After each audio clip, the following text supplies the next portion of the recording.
A continuación, Noticiero Telesucesos. Clasificación A. Apto para todo público.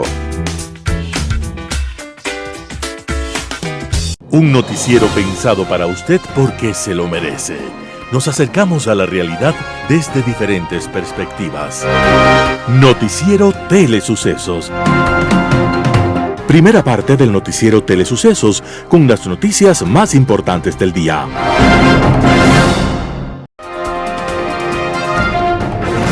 Un día como hoy. Cuenta una muy antigua y extravagante leyenda francesa que una mujer, después de un embarazo de 11 meses, dio a luz a su hijo por una oreja. Semejante engendro monstruoso tuvo que ser alimentado con la leche de 17.903 vacas, y ni aún así quedaba satisfecho. Y no solo eso, cuentan que aquel recién nacido prefería el vino mejor que la leche, y que su primer grito fue: ¡denme de beber todo el alcohol del mundo! Semejante personaje es apenas uno de los muchos extravagantes, monstruosos, cínicos, desmedidos en todo orden, o mejor, en todo desorden, llevados a la literatura por un personaje curioso en todos los sentidos. Se llamaba Francisco Rabelais y era hijo de un acaudalado hombre de negocios de la Francia del siglo XV. Su padre, preocupado por la telúrica imaginación de su hijo, pensó que un poco de disciplina no le iría nada mal y decidió que fuese sacerdote. Pero el espíritu creativo e irreverente de Rabelais era superior a la fuerza represiva de los muros del convento o las sotanas, y ya convertido en sacerdote, Rabelais tuvo que huir porque entre sus libros se encontraron textos griegos prohibidos por la Inquisición. La Inquisición también se encargaría de condenar sus libros y de amenazarlo con la hoguera. Por suerte, su posición económica y la rapidez de sus piernas le permitieron escapar del castigo. Rabelais es para Francia como Cervantes para España. Brillante personaje, curioso, investigador, pensador irreverente, abogado, médico, sacerdote, gran escritor. Las obras de Rabelais, escritas a contravía, en medio de la prisa y del miedo por su vida, son una permanente invitación a la alegría de leer, a la alegría de pensar. Un día como hoy, 9 de abril de 1553, Rabelais estaba viajando para nunca jamás regresar. Pero por suerte, su pluma brillante, su mente sin ataduras, ha quedado entre nosotros. Las principales noticias del día. Titulares. La OEA se reúne el martes a petición de Ecuador para tratar incidente con México. Ecuador y México no han detenido el intercambio comercial. Gobierno decreta que persiste el conflicto armado interno. En el segmento de opinión, acuerdo con el Fondo Monetario Internacional. Los editoriales serán de Simón Espinosa Cordero. Ecuador frente a un derecho internacional obsoleto. Roberto Aguilar. Ecuador tiene razón pero la pierde. Noticias del día. La Organización de Estados Americanos, OEA, se reúne el martes a petición de Ecuador para tratar incidente con México. La Organización de Estados Americanos convocó a 2 reuniones extraordinarias para tratar sobre el reciente incidente de Ecuador con México. La crisis se desató tras el asalto de las fuerzas ecuatorianas a la embajada mexicana en Quito con el fin de sacar de allí al ex vicepresidente Jorge Glass. El asalto motivó la ruptura de relaciones diplomáticas por parte de México, que en diciembre había aceptado a Glass como su huésped en la embajada y tenía previsto sacarlo de Quito este mismo fin de semana. La primera reunión fue convocada para el próximo martes a petición de Ecuador. Será a las 15 horas, hora local en Washington.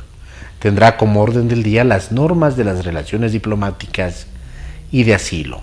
Ecuador se adelanta así al mismo Luis Almagro, secretario general de la OEA, que el sábado anticipó que pensaba pedir una reunión del Consejo Permanente para tratar la cuestión.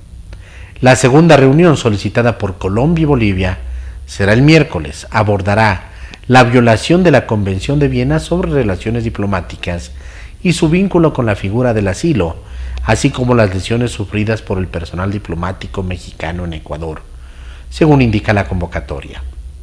Almagro manifestó también el sábado su solidaridad con quienes fueron víctimas de las acciones improcedentes que afectaron a la Embajada de México en Ecuador. Una reacción que coincide con la de la mayor parte de la comunidad internacional. Ecuador y México no han detenido el intercambio comercial. La ministra de la Producción de Ecuador, Sonsoles García, afirmó este 8 de abril que el gobierno no ha recibido ninguna comunicación oficial por parte de México para terminar las relaciones comerciales. Aunque el gobierno de México rompió relaciones diplomáticas con Ecuador el 6 de abril, el movimiento comercial se mantiene como antes, así lo aseveró la ministra, y el sector exportador prosigue con sus actividades y tampoco se han suspendido las importaciones de productos mexicanos como los medicamentos, cosméticos, carros y vehículos pesados, entre otros. La ministra aclaró que la balanza comercial con México es deficitaria, el saldo es negativo para Ecuador en alrededor de $500 millones. A México se exporta cacao y atún entre los principales productos y sobre un hipotético reinicio de las relaciones diplomáticas ante el próximo cambio de presidente en México, la ministra afirmó que no está proyectado insistir en un acuerdo comercial con ese país. Sonsoles dijo que la agenda de negociaciones con otras naciones está copada durante este 2024. Por su lado, la Federación Ecuatoriana de Exportadores coincidió en que el intercambio comercial de Ecuador y México no se ha detenido. Los sectores y empresas que componen la federación monitorean permanentemente la situación comercial. Cada semana el Ecuador exporta a ese mercado cerca de $4 millones en productos no petroleros, según la federación. Gobierno decreta que persiste el conflicto armado interno. El presidente de la República, Daniel Noboa, emitió un decreto a través del cual reconoce la persistencia de un conflicto armado interno en el Ecuador y mantiene la participación de los militares en actividades de control de la seguridad interna de la nación. La Secretaría General de Comunicación de la Presidencia informó sobre el decreto al filo de la medianoche del domingo 7 de abril del 2024, pocos minutos antes de que termine el estado de excepción que regía en el país desde el 8 de enero pasado para tratar de controlar los niveles de inseguridad en el país. Entre las disposiciones de Noboa a los militares en el marco de este conflicto armado interno contra las bandas criminales, figura el ejecutar operaciones militares para prevenir y erradicar la actividad de grupos armados organizados en el territorio nacional.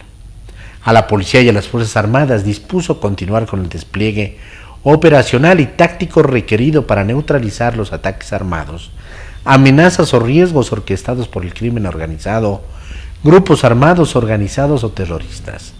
Asimismo, dispuso la coordinación necesaria para establecer una programación presupuestaria plurianual respecto a la seguridad interna, sistemas de inteligencia estratégica y de contrainteligencia, entre otros.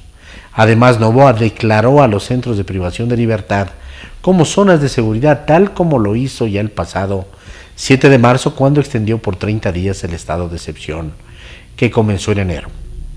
De esta manera, finaliza el toque de queda que regía todavía en 61 cantones del país. También se suspende la inviolabilidad de correspondencia y de domicilio.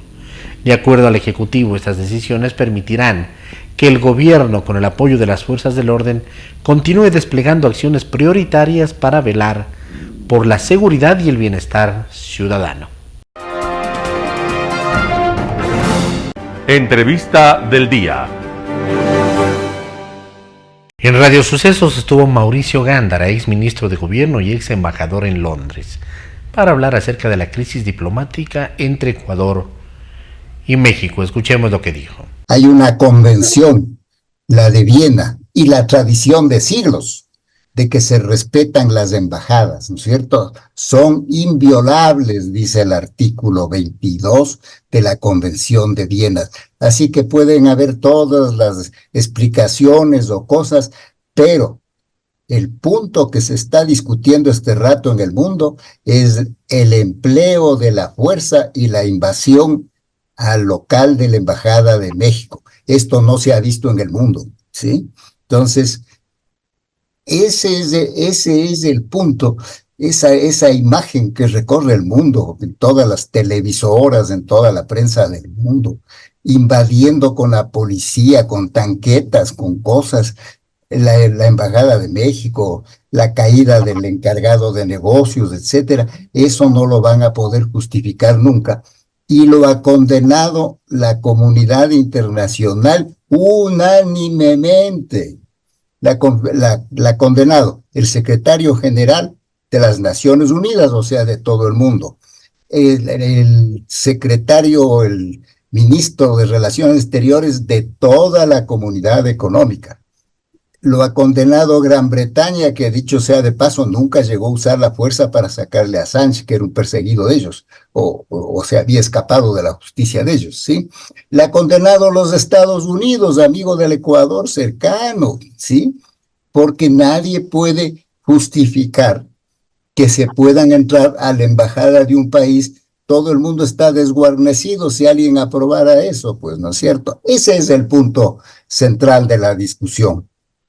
¿Qué consecuencias va a tener esto para el Ecuador? ¿Consecuencias políticas, consecuencias económicas? Pueden ser de toda índole, porque si México las lleva, como dice, a la Corte Internacional de Justicia, ahí no puede sino recibir lo que haya demandado México, ¿no es cierto? Porque puede pedir solo una satisfacción, puede pedir una indemnización económica. En fin, todas esas cosas pueden, pero todos en América y en Europa y en el mundo han condenado que entre la fuerza. Eso no se ha visto en el Ecuador.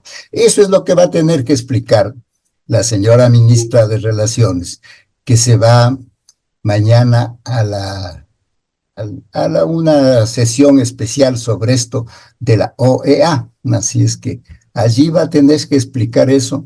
Pero vean, lo que yo sí le digo es que como varios países se han ofrecido y la misma OEA a encontrar una fórmula de entendimiento, una hecha de a buenas, llamemos, entre México y el Ecuador, eso es lo que le conviene al Ecuador.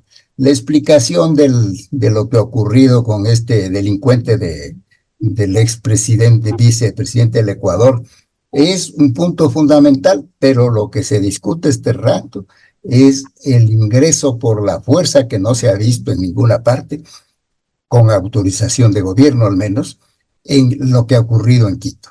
O sea, lo que podemos esperar es una repetición del episodio del año 2008, cuando en el marco de la OEA, incluso estaban reunidos los presidentes de la OEA, el presidente Álvaro Uribe reconoció y pidió disculpas por la invasión en Angostura, y él mismo fue donde el expresidente Rafael Correa, presente en esa sesión, le dio la mano, le dio las satisfacciones. Otra cosa es que Correa no las aceptó, ¿no es cierto? Y él siguió adelante con su reclamación. Pero digamos que el concierto internacional ya quedó algo tranquilo en ese momento. Eso es lo que hace falta. Lo que usted acaba de mencionar es que por invitación de todos los países de la OEA, aunque esto ha trascendido al mundo, pero ese es el mecanismo, ese es el foro en la que se puede conseguir que los dos países se den la mano. Si no, pues esto va a ser una cadena de condenas, de disculpas. No hay que tomar en cuenta que hemos sido condenados por todos sin excepción, pues si hay una excepción será confirmación de la regla. Así que ese foro no es para discutir que yo te llamé, que no me atendiste, que cosa como el estilo, como acababa de escuchar a la canciller en televisión, sino para buscar un entendimiento, porque el Ecuador ha sido ya condenado por todos y lo que le hace falta es una hecha de a buenas con México. Esteban Santos, abogado constitucionalista, pasó por los estudios de Radio Sucesos.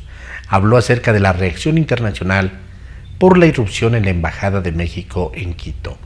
Veamos la nota. Y con mucha pena el Ecuador tenía toda la razón, tenía toda la razón al declarar persona no grata a la embajadora aquí en el Ecuador, porque fueron comentarios inaceptables, impresentables de un jefe de Estado.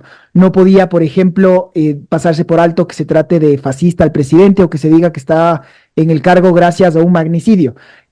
Teníamos toda la razón al rechazar cualquier tipo de asilo político a un condenado por la justicia, porque la Convención de Caracas es expresa, porque el artículo 3 así lo dice. Usted no puede dar un asilo político a una persona que tenga una sentencia condenatoria por delito común. Ser corrupto es un delito común y así fue.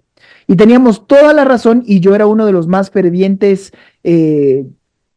seguidores de una tesis en donde el Ecuador no tenía siquiera que otorgar salvoconducto alguno, porque la Convención de Caracas finalmente en el artículo 4 señala que quien otorga esta condición finalmente es este Estado. En este caso, México es el único que decide si da o no da el asilo político.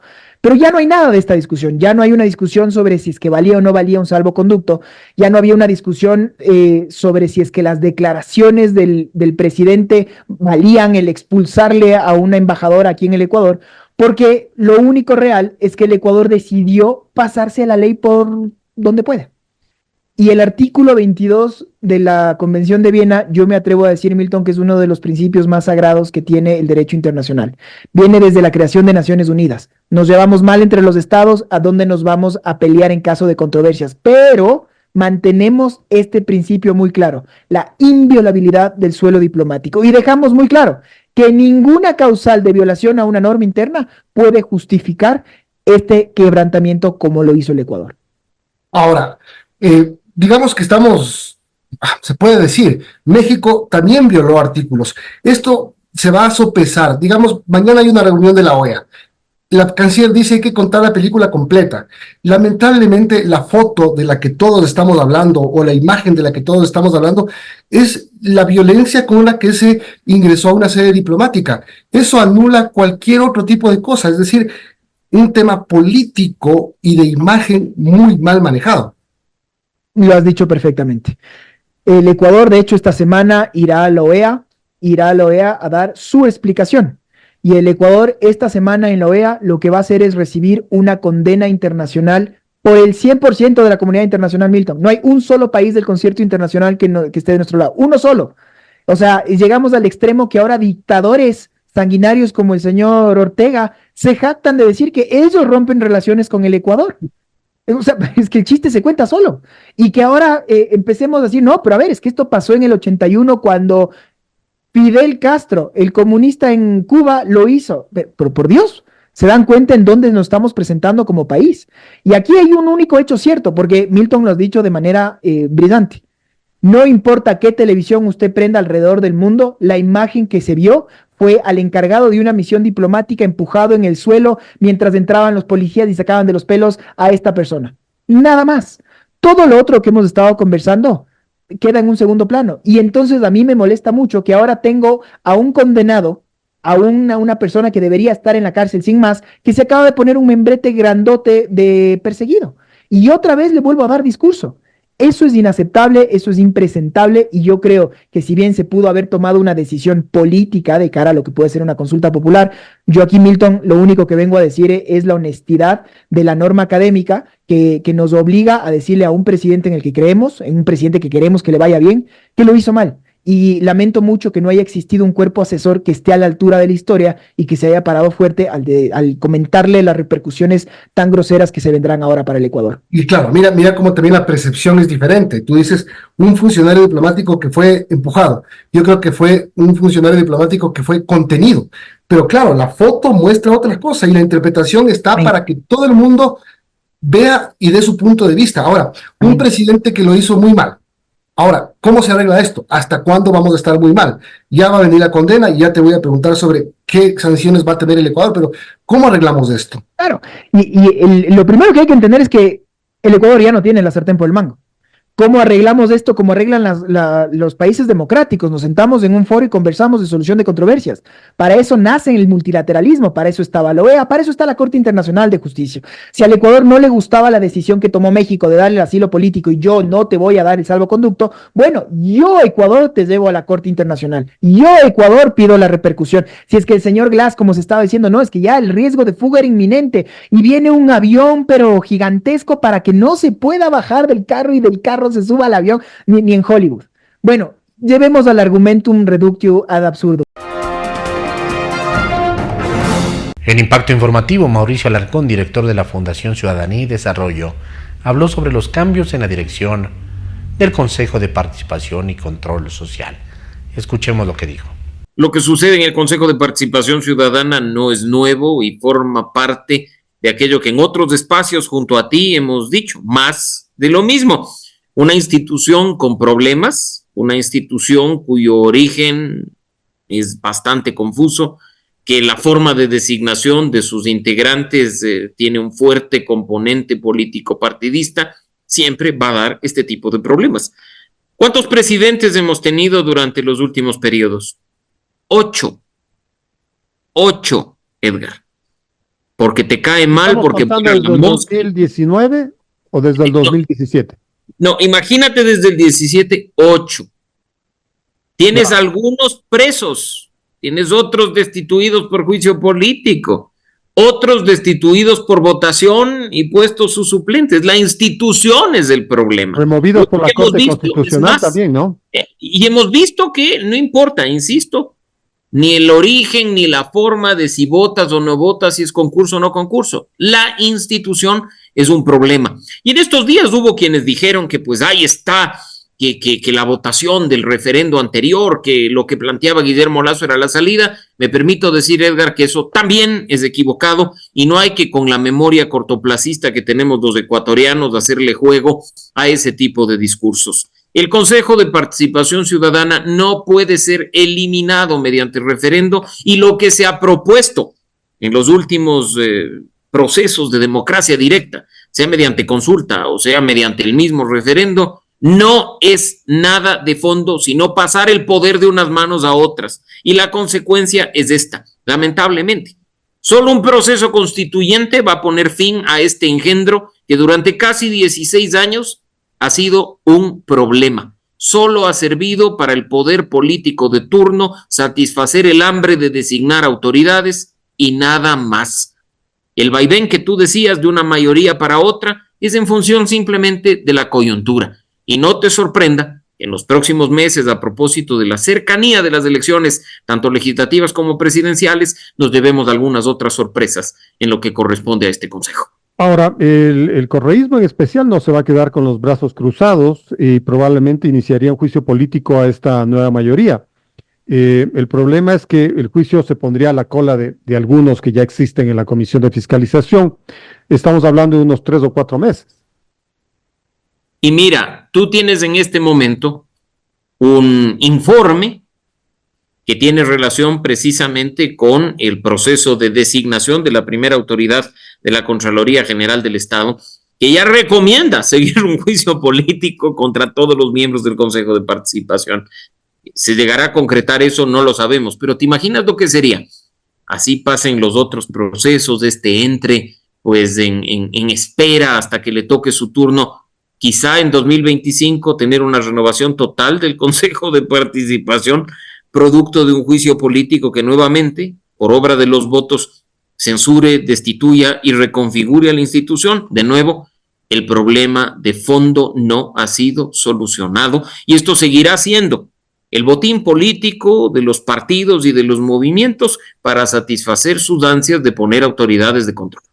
Ahora, ¿por qué la importancia del Consejo de Participación Ciudadana? Porque tiene que nombrar a una serie de entidades que son fundamentales: el Consejo de la Judicatura, el Consejo Nacional Electoral, el Defensor del Pueblo, el Defensor Público, que estaban justamente en eso en estos días. Defensor Público que ya ha sido encargado de esa dependencia por ya 6 años. 6 años. Pero interesante que el cambio en la correlación de fuerzas se haya manifestado el día de ayer sobre el Consejo de la Judicatura, y que le ha anunciado que en septiembre se pedirán las ternas para la renovación probablemente total, porque ya se cumple pues, el plazo de los cargos en el Consejo de la Judicatura. Entonces, hasta septiembre, este Consejo de la Judicatura, que está compuesto por suplentes, por titularizados, tiene para renovar la Corte Nacional, que es lo más importante en este momento.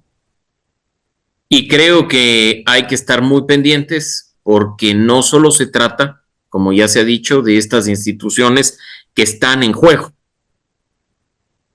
Tribunal Contencioso Electoral, renovación de la Judicatura, como tú ya lo has dicho, pero hasta procesos en los cuales hay mucho más en juego. Caso puntual, debo decirlo, no te olvides que hay un concurso público para renovar la primera autoridad de la Fiscalía General del Estado. Un panorama de noticias para su estatura intelectual.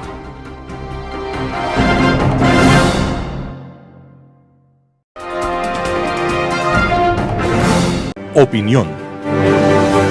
Estimados amigos y amigas, gracias por estar con nosotros en este programa de Telesucesos. Hoy vamos a comentar algo que tiene que ver con el Fondo Monetario Internacional y el acuerdo que Ecuador va a llegar con este organismo financiero internacional de tipo monetario. Ya la misión del Fondo Monetario está en Quito, Ecuador. Ya está y debe estar programando ya reunirse con las autoridades económicas y financieras como los altos funcionarios del Banco Central del Ecuador, miembros de las comisiones correspondientes que gobiernan la política monetaria, con el gerente general del Banco Central, con el señor ministro de Economía y Finanzas, con algunos otros ministros de Estado, posiblemente el presidente los reciba. Y naturalmente estarán programando hablar, conversar con algunas personas del sector privado, de los sectores de la producción, profesionales de la economía, a los efectos de escuchar sus opiniones. El Ecuador necesita un acuerdo con el FMI. Es posible que comiencen a nacer y a desarrollar una serie de argumentaciones, alguna serie de gentes profesionales o no profesionales de la economía, abogados, políticos, etcétera, indicando que es totalmente inconveniente un acuerdo con el fondo. Pero como hemos dicho aquí y lo ratificamos, el Ecuador necesita un acuerdo con el FMI, no por un año, sino por un programa de 3 años. El presidente ha dicho ya hace algunos meses que va a hacer un convenio con el FMI y que espera que el FMI le preste pues unos 3.000 millones de dólares aproximadamente a través de una línea de crédito especial que tiene pues este organismo financiero y monetario internacional. De tal manera es que tenemos que tener conciencia, estimados amigos, que Ecuador requiere más recursos desde el exterior, porque hay problemas internos, como ya hemos dicho, algunas oportunidades en este programa. Ahora, se necesita el acuerdo, pero el acuerdo basado en un programa X, Y o Z por 3 años, no por un año. Independientemente si el presidente es reelegido para mayo del año 2025, vamos a tener un nuevo presidente o el mismo presidente reelegido por voluntad popular. Pero ¿qué es lo que con toda seguridad va a contener ese programa que va a ser financiado por el FMI, el Fondo Monetario Internacional? Bueno, hay varios problemas, y yo no creo que el gobierno requiera que el FMI le sugiera, porque ya hay cosas que irremediablemente hay que resolver en la economía ecuatoriana. Hay una especie de consenso entre los profesionales de economía, la mayor parte, no digo el 100%, como de empresarios privados, que dice se requiere una serie de reformas estructurales a la economía ecuatoriana. ¿Cuáles son esas reformas y esas acciones que tienen que estar en ese programa? Uno tiene que ver sencillamente con qué, con los subsidios que están deteriorando más las finanzas públicas. Y no se olviden que el déficit fiscal este año, independientemente del impuesto del 15% que ya está en vigencia y algunos impuestos temporales a la banca, a las cooperativas, etcétera, sencillamente no va a ser suficiente para cubrir el déficit. Más bien, la tendencia es que hay que gastar un poco más porque sencillamente debido a los problemas climáticos hay una serie de carreteras, caminos vecinales que están destruidos y el gobierno tiene que gastar más plata en esas tareas.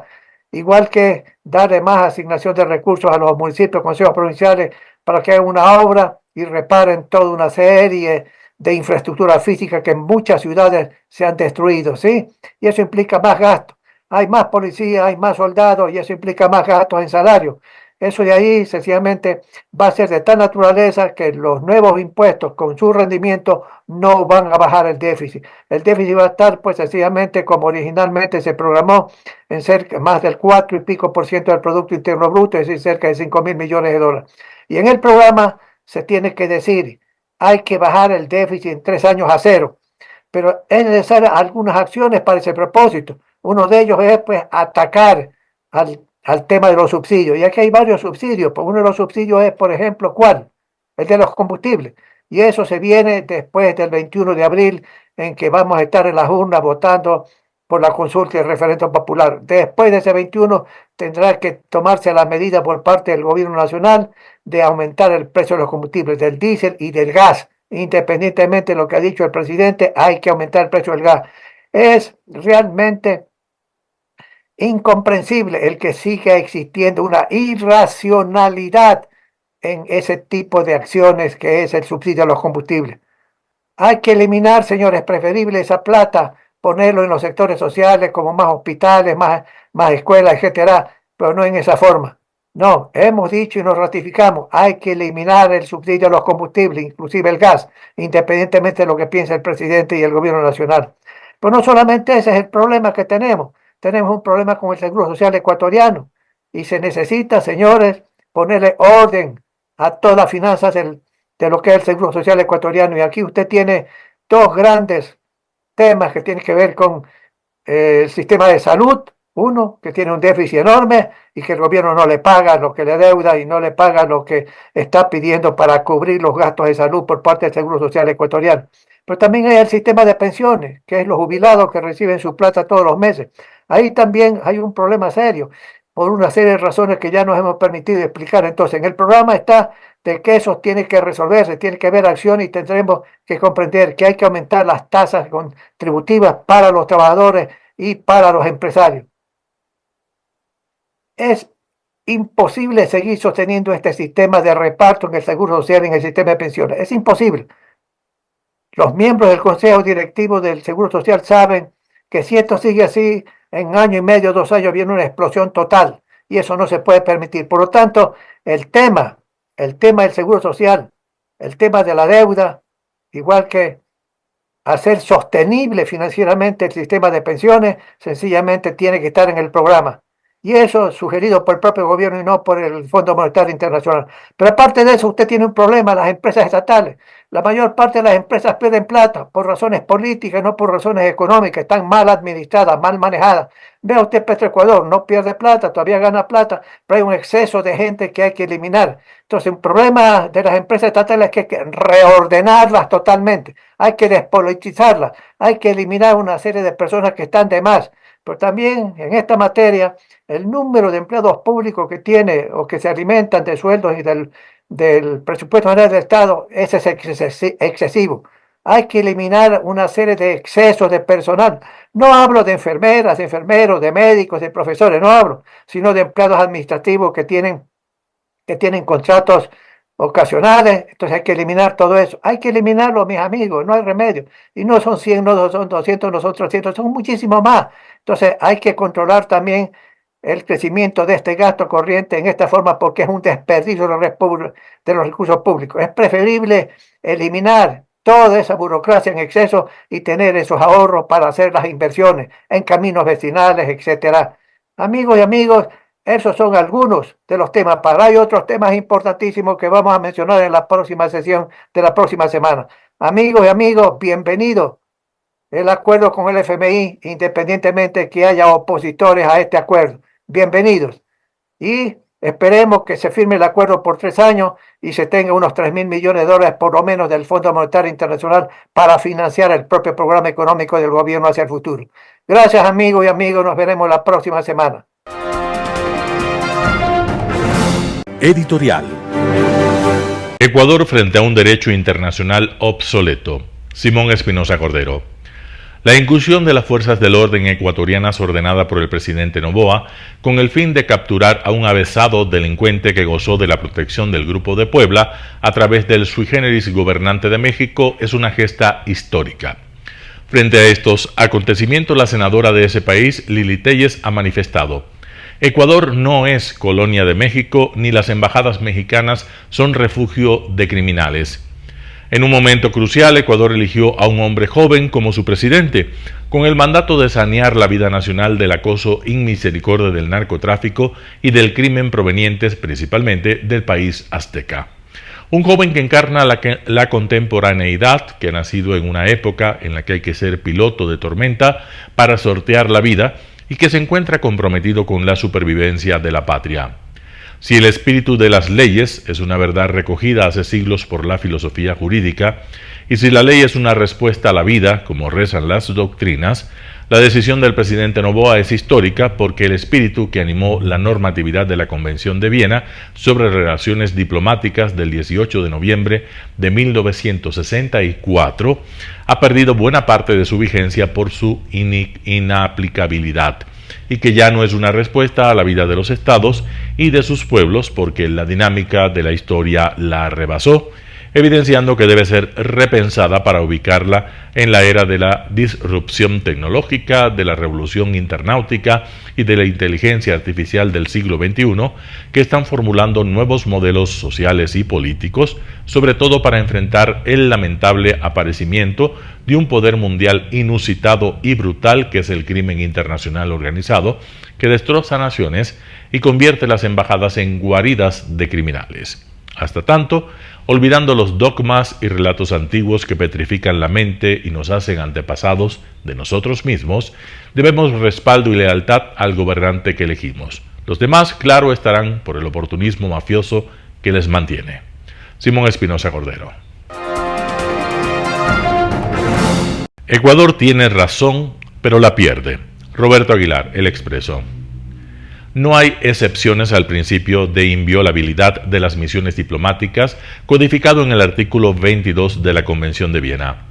En 1961, cuando la Comisión de Derecho Internacional y la Conferencia de Viena preparaban el texto final de este tratado, hubo varios intentos de establecer un régimen de excepciones para el artículo 22. Entre otras cosas, se estudió específicamente la posibilidad de levantar la inviolabilidad de las embajadas en los casos de violación a las reglas del derecho de asilo, es decir, cuando las sedes diplomáticas se utilizan de manera inadecuada para proteger a personas que pretenden escapar de las acciones de la justicia. Esta excepción y algunas otras que se propusieron fueron expresamente negadas. Y si en ese entonces quedaron ciertas dudas, con el tiempo y la práctica internacional se fueron disipando, al punto de que en 2020 la Corte Internacional de Justicia estableció que el principio de inviolabilidad de las misiones diplomáticas es una restricción soberana, es decir, que garantiza una protección que afecta a la propia soberanía del Estado. No se puede, pues, invocar razones de soberanía para echarla abajo. Hay más. En el 2012, los ministros de Relaciones Exteriores de la OEA ratificaron el principio de inviolabilidad de las sedes diplomáticas sin excepciones y reiteraron el compromiso de todos los Estados miembros de no invocar normas de derecho interno para justificar el incumplimiento de sus obligaciones. Al respecto, la doctrina internacional establece que no le corresponde al Estado receptor juzgar las circunstancias excepcionales que le permitan transgredir el principio de inviolabilidad. En julio de 2021, a la luz de la experiencia ecuatoriana con Julian Assange, asilado en Londres hasta hace poco antes, la Comisión de Asuntos Políticos y Jurídicos de la OEA volvió a ratificar estos principios durante una sesión convocada para reflexionar colectivamente sobre la inviolabilidad de las sedes diplomáticas como principio de las relaciones internacionales. Del informe oficial de esa sesión provienen los datos históricos y jurídicos citados en este párrafo y el anterior. El viernes por la noche, el gobierno de Daniel Noboa echó abajo toda esa doctrina. En el comunicado oficial que la Presidencia de la República emitió minutos después de que la fuerza pública ingresara en la Embajada de México para capturar al prófugo Jorge Glass, el gobierno aduce razones de soberanía para justificar esta transgresión, lo cual explícitamente estableció la Corte Internacional de Justicia que no es legítimo. Invoca normas de derecho interno para explicar su conducta, cosa que el Estado ecuatoriano se había comprometido ante la OEA a no hacer. Se adjudica por sí y ante sí la potestad de juzgar las circunstancias excepcionales que le permiten irrespetar los tratados internacionales, en contradicción con 60 años de jurisprudencia y de doctrina, y finalmente, y como principal argumento, alega la violación de las normas del asilo por parte de México, lo cual es cierto, pero fue específicamente negado por la Conferencia de Viena como razón suficiente para irrumpir en una embajada. En suma, cuando el caso llegue a la Corte Internacional de Justicia, cosa que ocurrirá inmediatamente, según anunció la misma noche del viernes la canciller mexicana Alicia Bárcena, Ecuador tendrá todas las de perder. Insólito desenlace para un asunto que había comenzado exactamente al revés, con México como violador de los tratados internacionales, acogiendo en calidad de huésped a un prófugo de la justicia con sentencia ejecutoriada por delitos de corrupción al que tenía la obligación de entregar, y Ecuador como víctima de ese atropello. Todo esto en concordancia con las afinidades ideológicas del gobierno mexicano, cuya canciller es amiga y admiradora declarada de aquel otro gran prófugo de la justicia ecuatoriana, el expresidente Rafael Correa. De hecho, no es exagerado afirmar que esta crisis diplomática entre ambos países empezó a gestarse en 2019, cuando el gobierno de Manuel López Obrador no solo acogió como refugiados a un puñado de golpistas que alentaron la tentativa de derrocar al gobierno de Guillermo Lasso, sino que les ofreció una sede segura para sus conspiraciones, lo que en los años 60 era Cuba con respecto a las democracias del continente, ahora lo es México. Mejor aún, porque México tiene todas las ventajas que el sistema capitalista ofrece para tan dignos representantes del socialismo de champán con caviar o de mole con guajalote, como se prefiera, como son Gabriela Rivadeneira o Ricardo Patiño. Nada de esto ocurriría si el gobierno de Daniel Noboa hubiera reaccionado a tiempo. Pero el 17 de diciembre, cuando Jorge Glas se refugió en la embajada, su alianza con los correístas y socialcristianos estaba fresca, su agenda parlamentaria virgen, sus posibilidades electorales intactas. Optó entonces por la inacción. Lo que decía el gobierno mexicano, declaró entonces la ministra Mónica Palencia, en un alarde de obviedad y de complacencia con el gobierno de López Obrador, será su decisión política. Que la Cancillería ecuatoriana exija recién ahora la devolución del reo suena tremendamente extemporáneo. Debió presentar esta reclamación de inmediato el mismo 17 de diciembre, porque lo que estaba haciendo México al acoger a un prófugo sentenciado por delitos comunes era poner en cuestión el sistema de justicia y la labor de la Fiscalía, lo cual en sí mismo ya es una intromisión inaceptable. Todo ocurría como si Jorge Glas fuera una carta que el gobierno prefería tener reservada para cuando le hiciera falta, una negociación con el correísmo, por ejemplo, o un golpe de efecto ante la opinión pública. Finalmente fue esto último, el golpe de efecto. Primero vino la reacción de Noboa a las desatinadas declaraciones de López Obrador sobre el asesinato de Fernando Villavicencio. Declaraciones insensibles que repetían el argumento correísta. Pero si Javier Milei y Gustavo Petro se manejaran con igual susceptibilidad ante todo lo que se ha dicho, Colombia y Argentina estarían en guerra. Declarada persona non grata a la embajadora Raquel Serur, una de las más finas diplomáticas extranjeras que ha servido en el país, empeñada además en contener la concesión de asilo a Jorge Glas y en evitar su fuga, fue una desproporción. Ordenar la incursión militar en la embajada, una temeridad. Pero un gesto impagable para la galería. De un golpe Noboa logró desvanecer las sospechas de su complicidad con el correísmo y dar ejemplo de mano dura en su lucha contra la corrupción y la delincuencia. En la escala de valores buquelista que predomina en el país del conflicto armado interno, todo un acto de heroísmo. No es extraño que los dibujos de un Noboa con los testículos gigantes inundaran las redes sociales. De testosterona va la cosa, porque hay que hacerse respetar, aunque sea a las patadas. Roberto Aguilar, El Expreso. Noticias internacionales. Inundaciones en Rusia y Kazajistán provocadas por un repentino deshielo masivo. Graves inundaciones en Kazajistán provocadas por un repentino deshielo masivo. 10 regiones kazajas del noroeste del país han declarado el estado de emergencia en varias zonas, lo que ha obligado a la evacuación de más de 72.000 personas. El presidente de Kazajistán, Kassym-Jomart Tokayev, calificó las inundaciones como las peores en 80 años. El ejército kazajo está desplegando equipos de rescate y puestos de socorro en toda la región. Y en la ciudad rusa de Orsk, fronteriza con Kazajistán, se ha declarado el estado de emergencia federal. La ciudad quedó totalmente inundada el viernes al romperse un embalse de agua y el domingo el Ministerio de Emergencias dijo que el agua seguía subiendo, poniendo en peligro a unas 11.000 personas. Mientras en la región de Oremburgo, en el sur de Rusia, a 90 kilómetros de Kazajistán, ya han desplazado a 4.000 personas desde varios miles de edificios urbanos y rurales que permanecen inundados.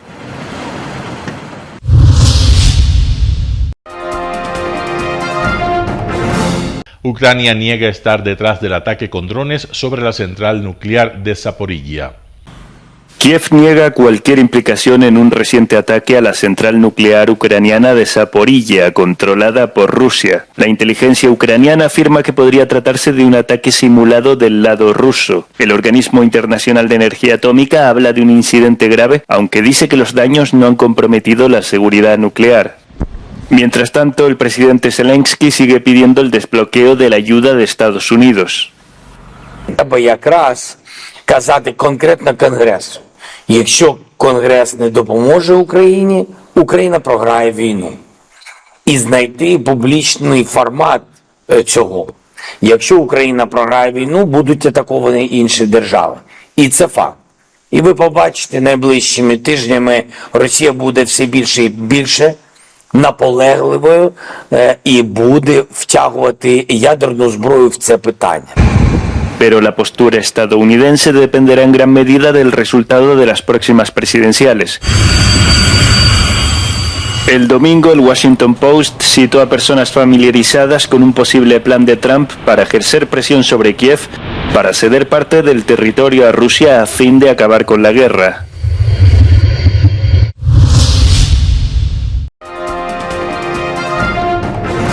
Israel retira tropas del sur de Gaza, pero advierte que entrarán en Rafah.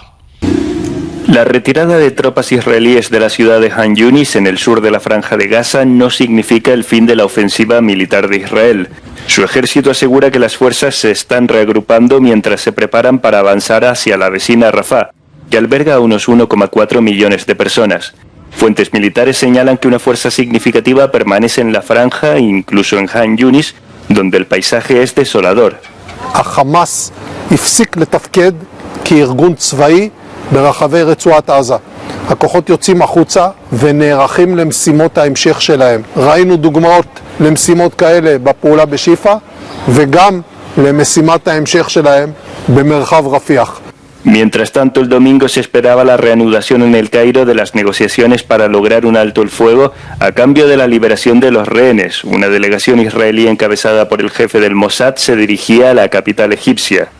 La ONU y sus socios advierten sobre una hambruna inminente para más de 1 millón de personas en Gaza, mientras los trabajadores humanitarios instan a Israel a relajar las restricciones que pesan sobre la entrega de ayuda por tierra.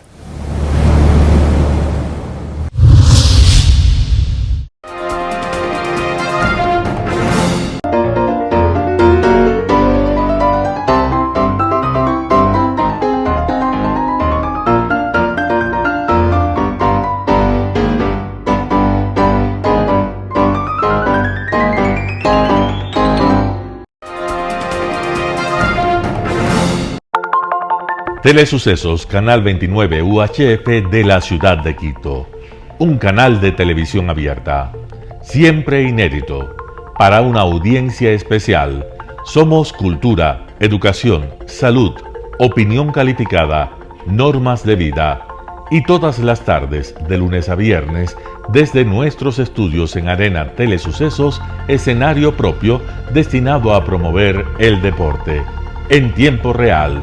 Usted y su familia, en su televisor, desde la comodidad de su hogar, disfrutarán de los partidos, eventos, campeonatos que realizamos diariamente de ecuavóley, básquet, box, lucha libre, cachascán, gimnasia, artes marciales, tenis de mesa, fútbol sala, transmisiones en vivo de los principales partidos de fútbol barrial y colegial. En fin, somos un canal inédito. Inéditos en el deporte, transmisiones de acción y conocimiento en el deporte, espacio diario conducido por el arquitecto David López todas las tardes, de lunes a viernes, de 4 a 5 de la tarde. Siempre inéditos y distintos, siempre jóvenes, personajes jóvenes de generaciones nuevas.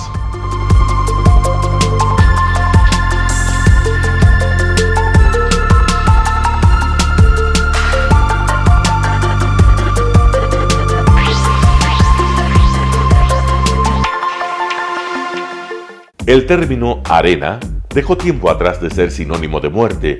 Hoy es un espacio de vida, de desarrollo de una de las actividades básicas del comportamiento humano, el deporte, que quizá, como ninguna, moviliza sentimientos y emociones, elimina como principio la violencia, intereses personales, trampas, desunión e intrigas. El deporte, con sus valores, solo deberá entregar mensajes de bien para mejorar las actuales estructuras sociales y políticas en deterioro en las que vive nuestro país. Hoy entregamos a nuestra audiencia de la ciudad de Quito deportes y en especial a la parroquia de Calderón, uno de los sectores populares de mayor desarrollo de la ciudad, con una población estimada en 1 millón de habitantes que están en contacto diario con el canal 29 UHF, presente con sus instalaciones deportivas en Llano Grande, su centro de gravedad. Telesucesos, desde nuestro estudio principal y en el de Arena Telesucesos, es el único medio de televisión que transmite de lunes a viernes 4 horas diarias de diversos eventos y novedades deportivas: el ecuavóley, básquet, tenis de mesa, halterofilia, taekwondo, esgrima, box, cachascán, gimnasia olímpica. Pueden ser observados en Canal 29 UHF y en todas las redes sociales en su televisión, sin ningún costo, desde la comodidad de su hogar, en nuestro canal y en las redes sociales. Arena Telesucesos es el escenario en donde el deporte tiene vida. Nuestros invitados y jugadores están en la cancha junto a usted y como nunca antes en la pantalla de su televisor, acercándole a un espectáculo inolvidable de luz, color y fiesta. Por fin usted encuentra el deporte que practica y que nunca es transmitido ni considerado por otros medios de comunicación con la importancia que nosotros le damos. El ecuavóley es el gran protagonista en una cancha con todos los estándares y comodidad para su práctica. Es el único deporte ecuatoriano con partida de nacimiento ecuatoriana. Somos inéditos, nos acercamos al deporte popular de nuestra gente que comparte nuestros esfuerzos. En Arena Telesucesos, aparte del atractivo de los eventos deportivos que transmitimos con nuestra señal a los televisores de su hogar, también entregamos muchos de los valores que encierra el deporte y en especial privilegiamos nuestra identidad nacional en el ecuavóley, jerarquizando su presencia como el deporte con partida de nacimiento en nuestro país. Telesucesos no solo entrega en su programación de deportes un espectáculo, sino que impulsa, privilegia y exige a quienes participan que sean parte de los valores y méritos que el deporte encierra: esfuerzo, superación, perseverancia, respeto, solidaridad, compañerismo, disciplina, puntualidad, sana competencia, honradez en la cancha y fuera de ella. La práctica deportiva siempre generará beneficios positivos para su cuerpo y entregará salud estable, pero refuerza además la identidad personal y premia siempre el éxito conseguido. Estamos entregando a nuestra ciudad con Arena Telesucesos un esfuerzo más de un medio que es fiel a su identidad y que a través de sus contenidos de salud, cultura, opinión calificada y ahora deportes, pretende difundir lo que, aparte del entretenimiento, requiere nuestra gente. Lo hasta ahora realizado está hecho con mucho esfuerzo, pasión y el entusiasmo de nuestra parte, de nuestros empleados, trabajadores y pequeños empresarios que creen en nuestras motivaciones. Hemos dado los primeros pasos para este proyecto que seguiremos haciéndolo gracias a ustedes. ¿Cómo llegar? Nuestras instalaciones se encuentran en el norte de la ciudad, en un sector de gran crecimiento y desarrollo urbano al que se accede a través de la vía E35, más conocida como la Avenida Panamericana Norte. Desde el centro comercial El Portal, a 2 kilómetros a la derecha, se encuentra la calle García Moreno, antiguo camino a Llano Grande, una arteria en la que se desarrollan dinámicos comercios. Junto al centro comercial Ciudad Alegría, a 100 metros, hemos llegado a nuestras instalaciones, Arena Telesucesos, la cancha del ecuavóley.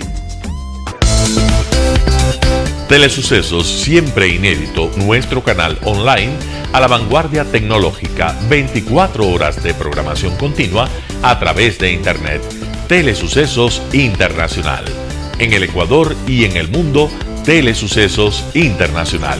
¿Cómo lo sintoniza? Ingresando a www.telesucesos.net. Telesucesos Internacional. Telesucesos, el canal de televisión siempre inédito. El noticiero Telesucesos es retransmitido de lunes a viernes a las 7 horas por Radio Planeta Sur 106.1 FM de la ciudad de Loja. Noticiero Telesucesos.